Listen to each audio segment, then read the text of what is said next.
I just waited till I was in here today since I spent 5 minutes doing this last time and it didn't keep. So now we're good for our assignment that we might get to today or we might get to on Friday. That's the fun and the challenge of this class, is I'm always sort of figuring things out as we go. So let me real quick look at the syllabus. If you haven't turned in your idea for your topic, for your myth, for your poster, definitely take a look at that.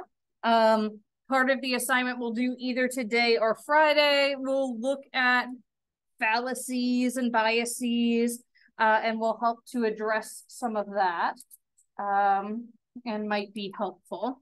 Other than that, just normal perusal stuff until right before fall break, when you will get exam 2. So we'll just keep trucking along, and I'm just going to take a quick second to check everybody in who's here, and then we will go ahead and dive in.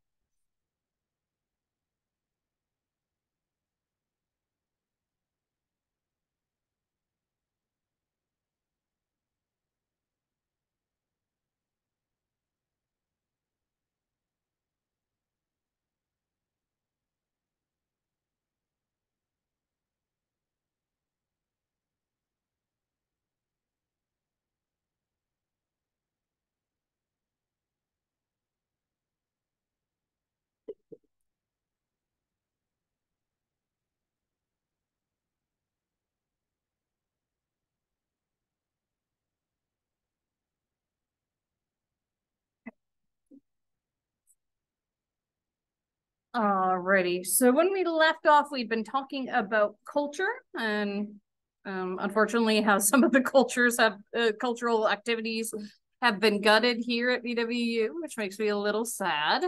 But we have other things that we will be looking at, thinking about culture.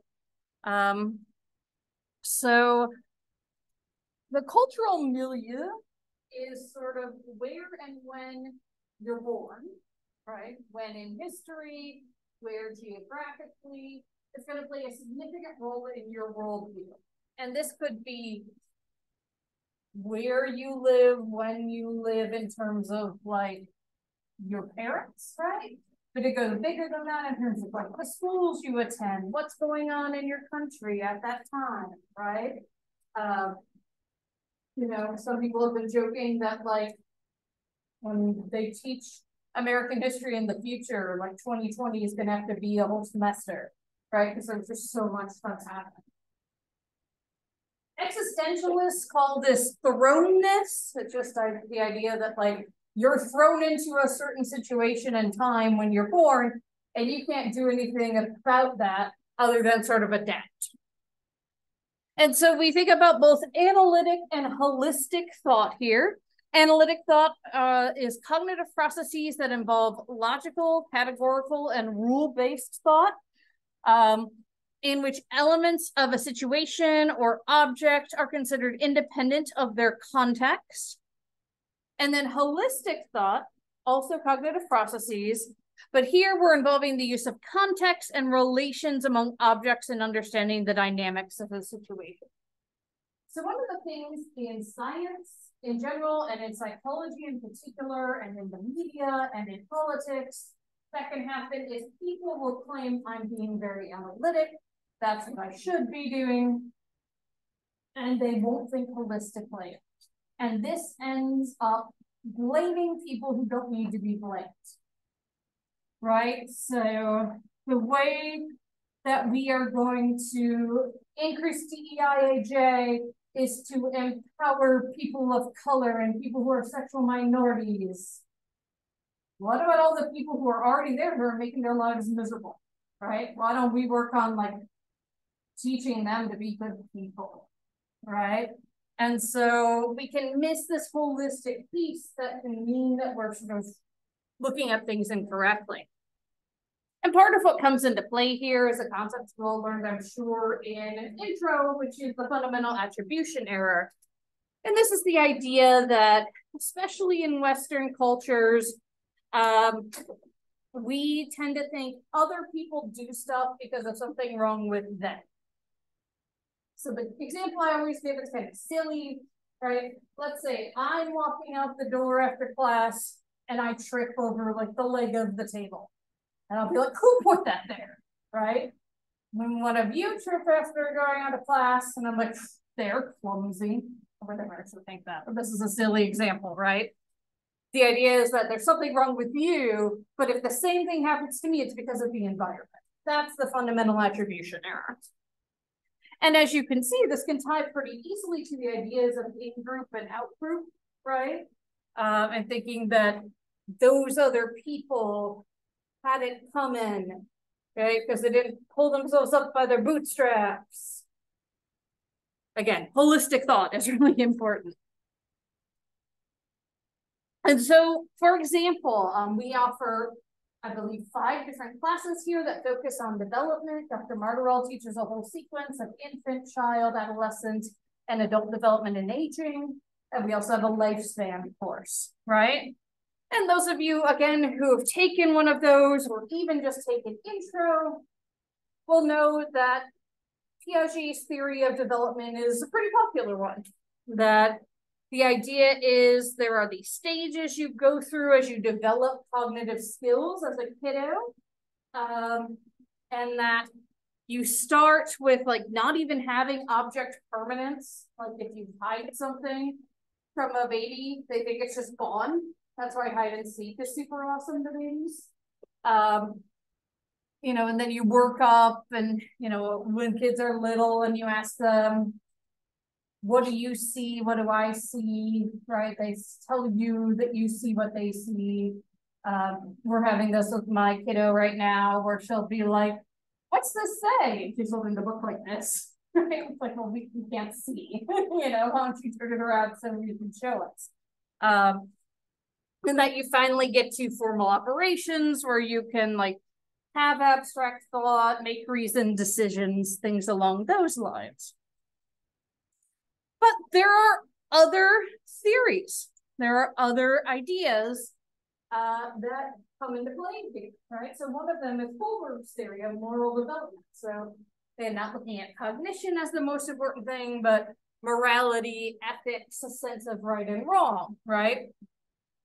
And so he said, you know, when they're really young, and the way he would test this is he'd give them little stories. So like the most famous story is this guy's wife is sick.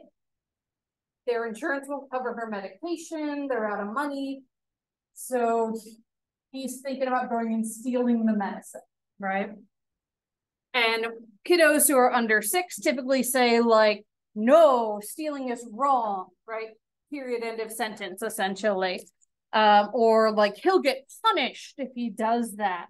And that becomes, you know, something else that they look at. As they get a little older, they'll start to think more about like disapproval of others, right? Like, ooh, other people won't like him if he steals, or, you know, he could get in trouble from the government.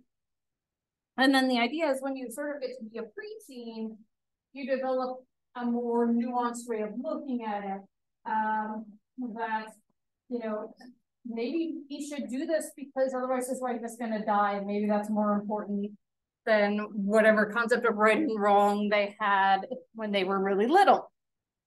And again, this is pretty commonly accepted, but ever since I believe the 80s, Carol Gilligan has had a criticism of this theory, where she said, when you give the same story to little boys and little girls based on how they've been taught to interact with the world, little girls will essentially react from an ethic, what she called an ethic of care, that everything they do should be around caring for other people, because that's what girls are typically trained to do by their families, by society, right? One of the first toys we often give little girls is the baby doll to take care of, right? And so the idea is that by going with Kohlberg stages, it makes girls look less morally developed because they're not conforming to the sort of androcentric masculine version of what's right and wrong. And so she kind of broken into different stages. The first is orientation towards individual survival. And so they give examples here of like everyday things that a first grader might insist on. I always have to be the one who chooses the game when we play, right? Then you have goodness as a self-sacrifice. This is certainly something that a lot of women are taught, that you've got to do everything for everybody else and kind of just shut up about it, right? And so this same girl may believe that to be a good friend, she always has to play the ones her friend wants. So she's like totally flipped. And then the morality of nonviolence would be your final stage. And the idea here is that like, oh, we can take turns, we can decide together what we like to do. And so again, just to think about development, here we've seen two theories and a specific critique of another theory, right? And so the idea that we have one idea of development isn't true. And so we also have a lot of ways that we deceive ourselves in everyday life. Usually not purposefully, right? But cognitive complexity. Humans have very complex, very advanced brains, right? One thing that really separates us from other animals is that we have a prefrontal cortex up here that does things like emotions, organizing, things along those lines, more sophisticated tasks. And so the ability to process multiple aspects of a situation at the same time and to use all those aspects to draw your conclusion, again, is a uniquely human ability.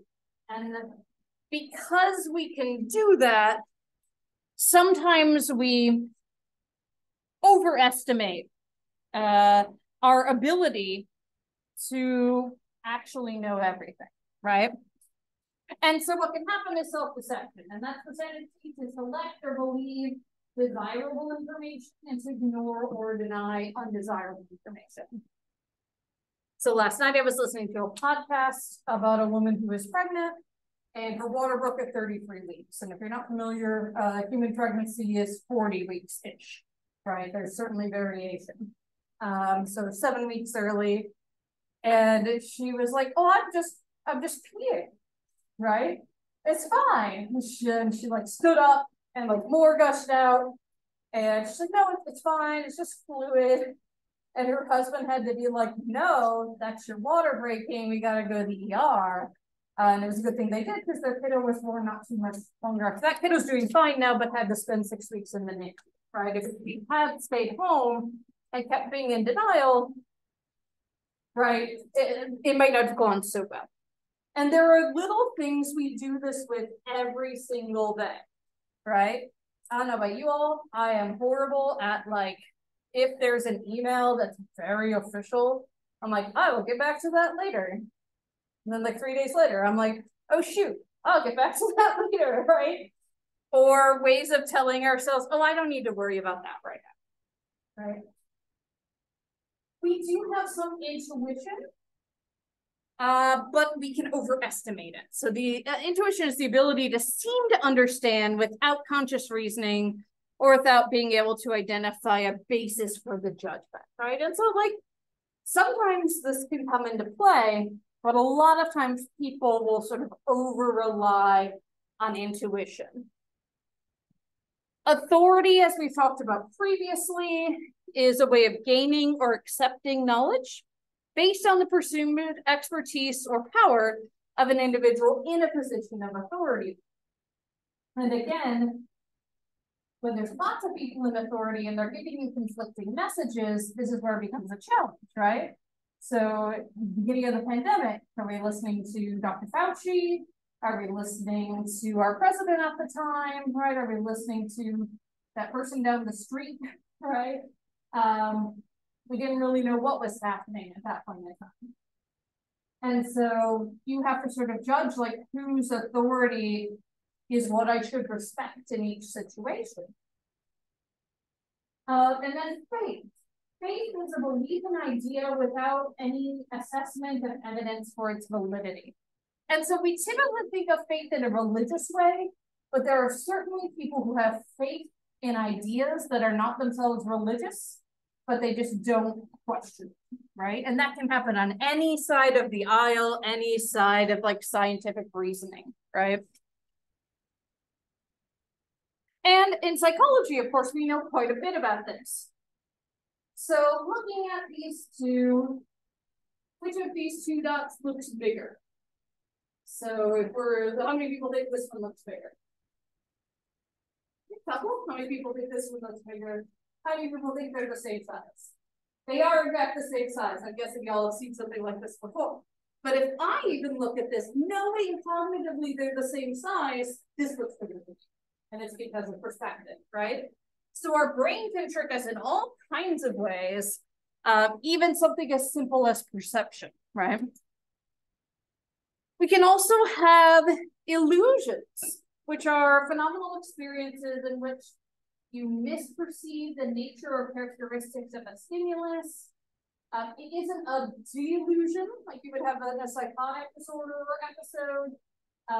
Illusions represent normal sensory and perceptual functioning. So, for example, this picture looks like it has depth, right? It looks like if I could reach in there, I couldn't quite reach the background, right? And yet we know, if we take a step back cognitively, this is just oil on paper, right? Or canvas, probably. So we even have devised ways on purpose to trick our minds, to figure out how to create perspective in artistic works. So how do we start overcoming these myths and misconceptions? You know, this isn't going to account for everything we do, right? And it is a real challenge. But these are some of the common errors we make in reasoning. So as we evaluate claims, some kinds of mistakes are pretty common. Again, if we think about like my side bias and sort of overestimating the ability of both our cognitive complexity and our intuition, right? Understanding that these mistakes exist can be the first step to checking ourselves, right? I mean, like, okay, wait, why do I believe that? These errors tend to occur when we fail to use our knowledge of the principles of critical thinking, but also probability. Or when we accept without question the beliefs we receive from sources, various different sources, right? So here are some questions to ask when you get to these points. So the first is, what is the source of my belief? Why do I believe this particular thing? What are some of the sources or reasons why we believe anything we believe in this day and age?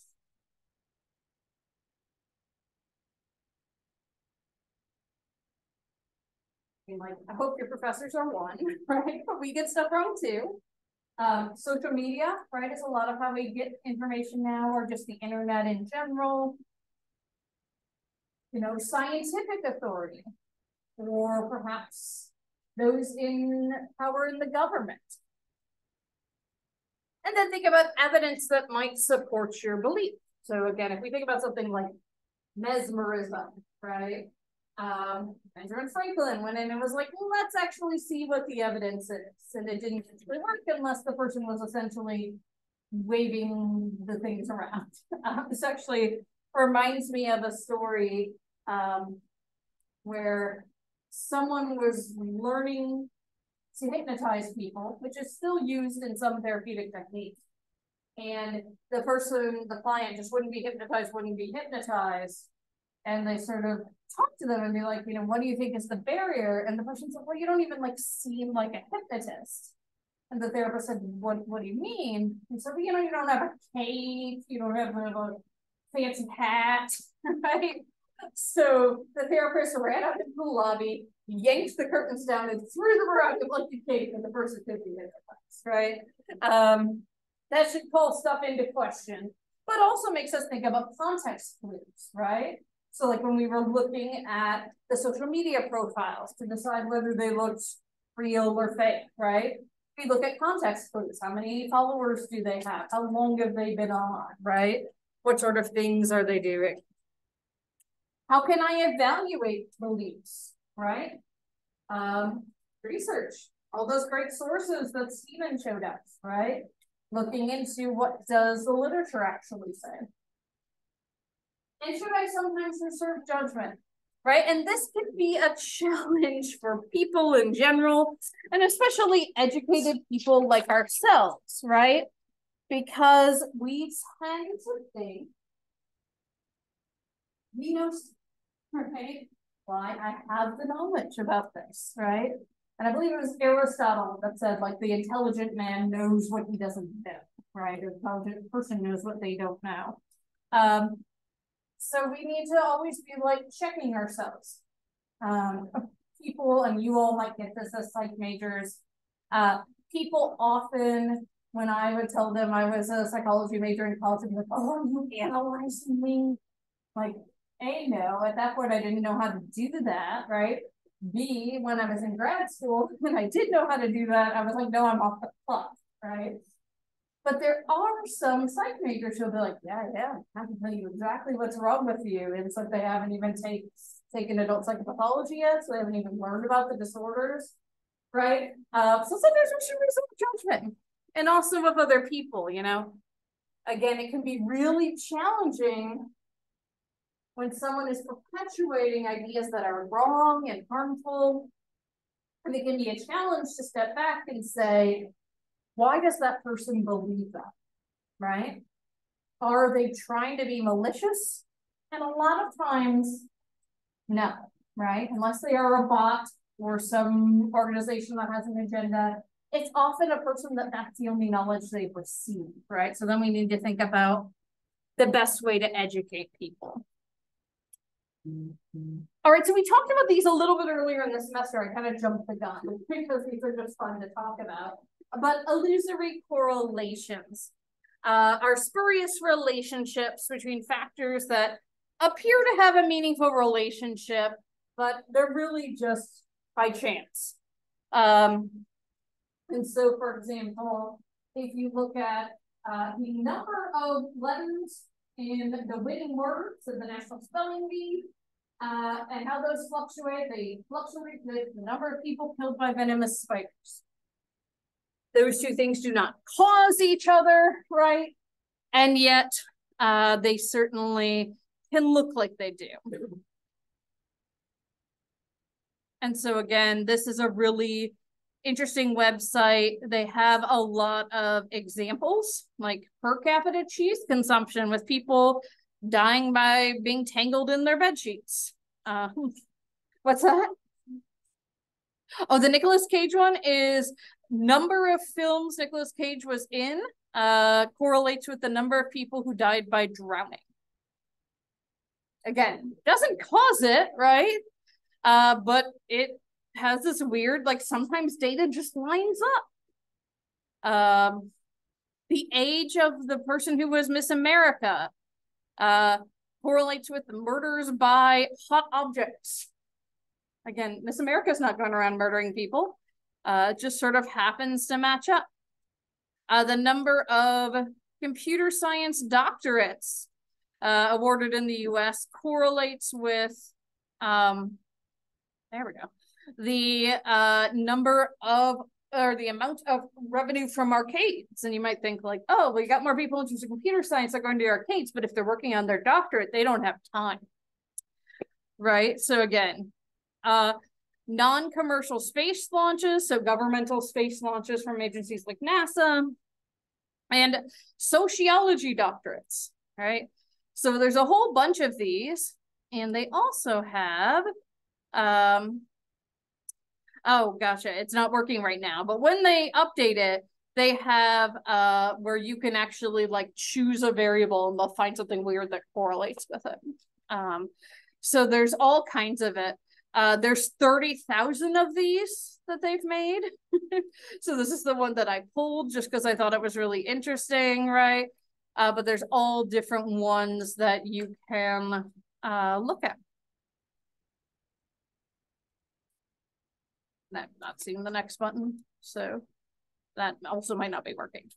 But again, this should draw into question when people are like, well, you know, these two things happened at the same time, you know, right? And sometimes you're like, no, I don't know. What? Right? I'll give you again, sort of a silly example from my own life. So my allergies were relatively fine the entire time I lived in Ohio. And then when I moved here to Virginia, they acted up as much as they had when I was growing up. And I was told by my PCP that Virginia is apparently or this particular part of Virginia in particular, is the allergy capital of the US. So I was like, woohoo. So I went through 5 years of allergy shots. And then they're like, we'll see how you do without it.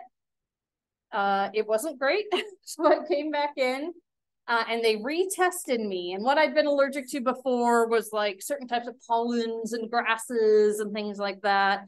And then also dogs and cats and dust. Dust mites actually is what you're allergic to, the little bugs that live in the dust.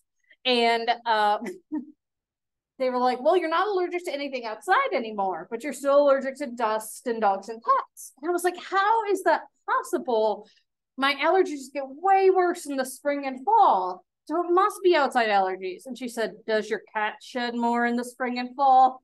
And I was like, oh yeah, right? So there are like, even within our own lives, these little things that we assume mean one thing or another, but in fact, can be completely different. So I have a little video about spurious correlations as well.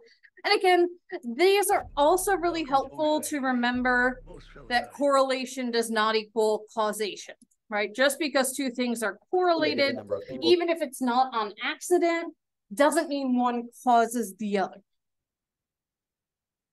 Drown in pools each year is to how many Nicolas Cage films are released the same year? Turns out there is a 66.6% correlation between the two. Or how about the fact that there's a 99.26% correlation between the divorce rate in Maine and the per capita consumption of margarine?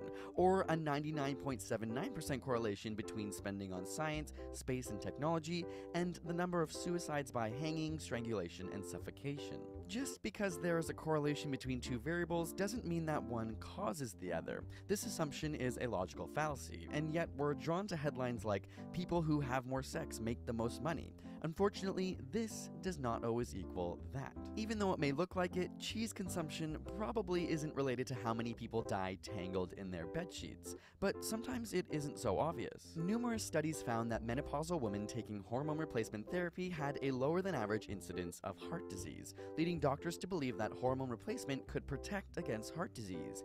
However, when women underwent randomized control trials, they found that hormone replacement therapy actually increased the risk of heart disease. When the original data was finally reanalyzed, it was found that women who took the therapy were of a higher socioeconomic group with a better diet and exercise regime. This was the real cause behind decreased risk of heart disease. So stopping right there, because this is a really interesting one.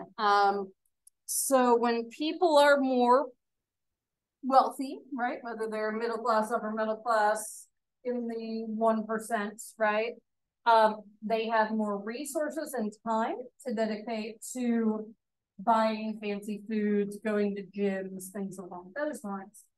People who are in poverty or other lower, even working class within lower socioeconomic statuses, don't have the time to do that, might be working 2-3 jobs, right? Might just be able to grab fast food in between things, right? And then also often live in impoverished neighborhoods, often are experiencing any manner of discrimination, either just solely based on the fact that they're poor, or oftentimes race is a confounding factor there as well. They do have higher rates of heart disease.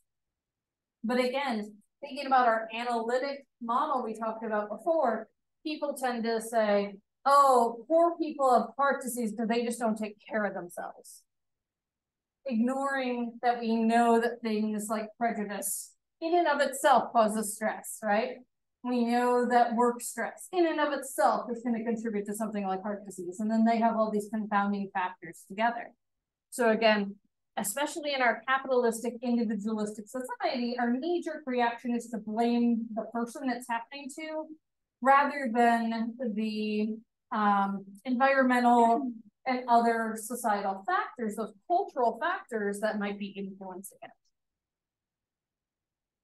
Another case found that those who used nightlights as a kid were more likely to develop myopia, but there's actually a strong link between parental myopia. Oh yeah, and just real quick, Daryl has a really good point online that your SES can determine whether or not you can access healthcare. It can also determine whether or not you're taken seriously in a healthcare setting, right? As can your race, as can your gender, unfortunately. Development of child myopia, so in reality, myopic parents were simply more likely to leave a light on in their child's bedroom. These are examples of a lurking variable, where A does not cause B, but rather C causes them both. It's a little like taking people who have lung cancer and thinking, hey, they're all carrying lighters in their pockets, so lighters must cause cancer, while not realizing that smoking is the confounding variable. And scientists work hard in their studies to try and avoid this. But it gets worse when popular media takes advantage of these potentially coincidental correlations. And one study about the chocolate weight loss connection was actually designed as a way to expose how science reporting can be sensationalized. A science writer with a PhD in microbiology ran a real clinical trial where participants were assigned to 3 groups: a low-carb diet plus a 1.5-ounce chocolate bar, and a group that maintained their regular diet. At the end of 3 weeks, the chocolate group did lose the most weight, but the journalist consciously used terrible science. He used 15 participants and measured 18 different measurements, including weight loss, cholesterol, sleep quality, blood pressure, well-being, etc. And when you use a small group of people and measure a large number of things, you're pretty much guaranteed to get a statistically significant result, which Veritasium has an amazing video on here if you want to check out. The result could have easily been something different, such as chocolate correlates to lower blood pressure. If this study had been peer-reviewed by other researchers, it would have been called out. So instead, he submitted it to a journal for a fee of €600, making up a fake institution name. Again, here's the problem with these predatory journals, right? You just pay them and they'll publish whatever. If he had a sample size of 15, that means there was only 5 people in each group, right? So if one person in the group happened to lose a lot of weight, whether or not it was because of the change in diet, that's going to drastically change the overall group. Whereas if you have a bigger sample size, that one outlier isn't going to affect things as much. Institute of Diet and Health. He then sent out a press release to dozens of media publications, and very quickly, getting slim by chocolate was front-page news. With that in mind, however, we can't dismiss correlation entirely. Correlative evidence is an essential part of science. Double-blind studies are not always possible or ethical to run, often leaving correlation as the best evidence available.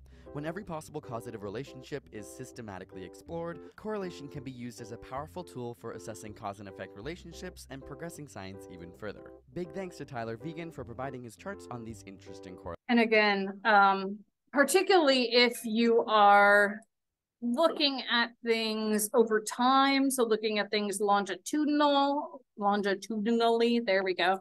All right. You know, like correlations sometimes can be the only way to look at that, and can actually give us better data in some cases than can randomized control trials. Part of what happens in scientific experiments is that we control everything to the point that it's like, is it real world? Again, giving you an example from my experience. When you read especially the early studies, but even some more recent studies about treatment for eating disorders, they're like, we got people who only had an eating disorder. We didn't let them in the study if they had any other disorder. And reading these, even as a grad student, I was like, where the hell are they finding these people? Because every single eating disorder client I treated, and I was in the eating disorder practicum, right? So that was like my thing, except for one, had at least one other diagnosis, and they often had multiple diagnoses. Eating disorders correlate highly with mood disorders, PTSD, anxiety disorders, personality disorders, even in some cases, substance use disorders. And so then the question becomes, if we are excluding all those people, are we really finding out whether the treatment works for people in the real world, right? And so then maybe we need to instead be doing a more correlational study to look at what's going on. All righty. So these are, in your book, there's some fact or fictions here, and we don't need to go through all of them. You know, but maybe not surprisingly to you all who believe all false. There might be like one or two that are okay. But the idea that like the way we see vision results in energy emitted by our eyes reflects on the surfaces of objects in the environment. We're not Superman, right, with laser vision. We actually are just taking light in and we turn that light into essentially neuronal transmission that our brain can understand and the same other things, right? Number 9, I think, is especially important. A lot of people think like if you're on speaker or using like your car's Bluetooth, then you're totally fine using your phone while you're driving. And in fact, my cognitive psych professor in college studied this back in the 90s, I think. So we've known this for a while, that even if you're using hands-free, if you are talking on the phone, your eyes don't focus on the road as much as when you are not. And in fact, some studies suggest, and I have one of these cars, I jokingly call my car the spaceship because it has so much technology, but that having more tech can actually lead to more distracted driving because you have this big screen that you're touching things on and whatnot. And so, yeah, we just always need to be kind of thinking about things in different ways. Some other definitions they talked about here. Okay, so repression is a psychodynamic term, so a term that Freud came up with. And the idea here is that it's related to your forgetting of negative emotional thoughts. And, you know, there are times where our brain will purposely sort of shuffle those to the back so we don't think about them. The problem becomes, however, that they're still there, right? They're not totally out of our brain. And the way I used to, and this is like from the empirically supported therapy for PTSD, the way I used to explain this to my clients is, okay, let's say, you know, you have a bill you got and you're like, shoot, I can't pay that right now. So you just shove it in a drawer and you're like, I'll worry about that later, right? This is your traumatic memory. Well, next time you go in that drawer, you're like, this bill that I never paid and now it's overdue and I owe so much interest, right? And that's what can happen with PTSD is people think by not thinking about their trauma, it's the best way to heal. But in fact, then they're totally unprepared if something reminds them of their trauma. So in fact, most modern empirically supported treatments for PTSD ask people to retell their story to take that power away from it. And in some cases, it's like once or twice over the course of 8 to 12 weeks of therapy. There is a therapy for PTSD called prolonged exposure that works really well if you have one traumatic event and you spend entire sessions just telling your story over and over of your traumatic experience to desensitize yourself from it. The gambler's fallacy is the false belief that sequences of random events are self-correcting. So if I get a run of bad luck, I'm due a run of good luck, right? And unfortunately, this is how people get into thousands or millions of dollars of debt from gambling, right? This is why anytime you see a casino or like any of the sports betting websites now, they typically will have some sort of disclaimer at the end of the ad about like, here's who you can call if you are concerned that you might be addicted to gambling, because it can be an addiction, and I believe it's actually in the DSM. It's like impulse control disorders. Binocular disparity is the slight apparent difference of an object seen by each eye individually. And I believe this is referred directly to one of these myths. But this is essentially if you hold your finger out in front of you, and you close one eye, and then you close the other eye, it kind of looks like your fingertips back and forth, and we know it's not, right? There is a slight disparity, but then our mind is really good at integrating that into one picture. Oh, psychokinesis. I had friends who believed this with all their heart. God bless them, that they believed that with their mind, they could stick a penny to the wall. Good for them. As far as we know, we have yet to have a like X-Men type person who can do telekinesis or psychokinesis. Might be cool, might also be terrifying, right? Extramission is an inarticulate explanation for vision with the rays emitted from the eye we just looked at. And then intramission is how we actually see, right? That the light reflects off the object, it goes into our eye, our brain interprets it. So just some, just a few myths related to psychology. Our next video here is actually a psychologist herself. I believe she's a lecturer or a professor, and she is going to talk about some myths in psychology specifically.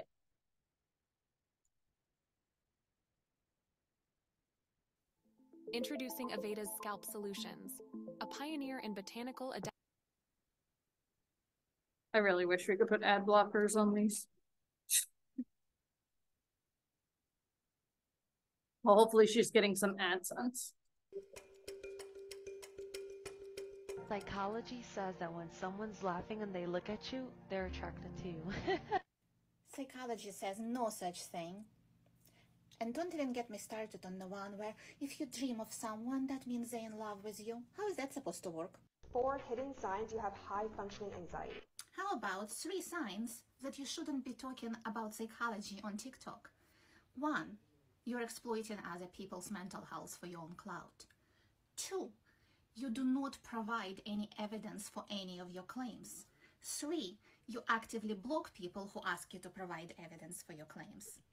How about please stop? Thank you. If you can't get someone out of your head, it's because they can't get you out of theirs. Can we not teach people to be stalkers, please? Thank you. And that's very similar to like the psychokinesis one we just talked about, right? This idea that like somehow our brains are connected. We have at this point no scientific evidence that suggests this is even a possibility. There is no way this is a psychology fact. Think about it. How would we test this? Saw the flowers first. It means you're meticulous, modest, and shy. No, it does not mean anything at all like that. This is just a figure ground illusion. There are many around like that. None of them are personality tests. Perceptual phenomena are not personality tests. So I don't know if anyone remembers the dress that went around maybe 5-10 years ago that it was like, is it blue and white or is it both and whatever?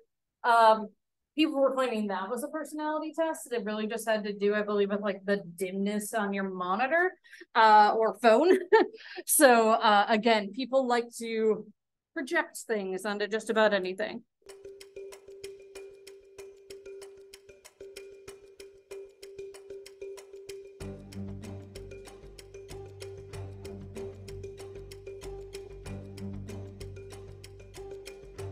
Did you know that the way you make a fist can explain a lot about your personality? Did you know what the Barnum effect is? A lot of these supposed personality tests you see online, as well as a bunch of other things that tell you your personality or pretend to, work because of Barnum effect. Nobody actually is sure whether P.T. Barnum really did say that there is a sucker born every minute, but you know, all these people who are selling you these assessments, they're following in his footsteps nevertheless. Finally, a follow-up to the TikTok where I said 90% of serotonin is produced in the gut. I got so excited when I saw this because I thought the follow-up was going to be, I have since learned that serotonin that's produced in the gut is used right there in the gut to regulate intestinal movement because it does not cross the blood-brain barrier and it serves multiple functions in our body. But I guess not. Max, we talked about this, didn't we? You shouldn't say according to science when it isn't. And you shouldn't say studies show when there are no studies. Некрасиво обманывать, Max. Hey, did you know that we store trauma, we store anxiety, we store emotions in our hips? Hips? Hips? Is that supposed to be? Oh, that's a good question. So Abby asked whether this would be pseudoscience. Yes, definitely. These are good examples of pseudoscience. Yeah. And people believe them because they want to. It's just like, like break some of your hearts right now. The Myers-Briggs type personality inventory, your INFJs and all that. That was created by two women with no psychological training who just liked Carl Jung. And in fact is not scientific, and it will change each time you take it, which personality does not do. So I often tell people, enjoy it. It's like a BuzzFeed quiz. Like that's how much validity it has, right? So yeah, there's a lot of these people just want to know about themselves, so they love BuzzFeed quizzes and like, ooh, can I think about colors or who I'm thinking about? To be short for hippocampus? Because it can't be short for amygdala, right?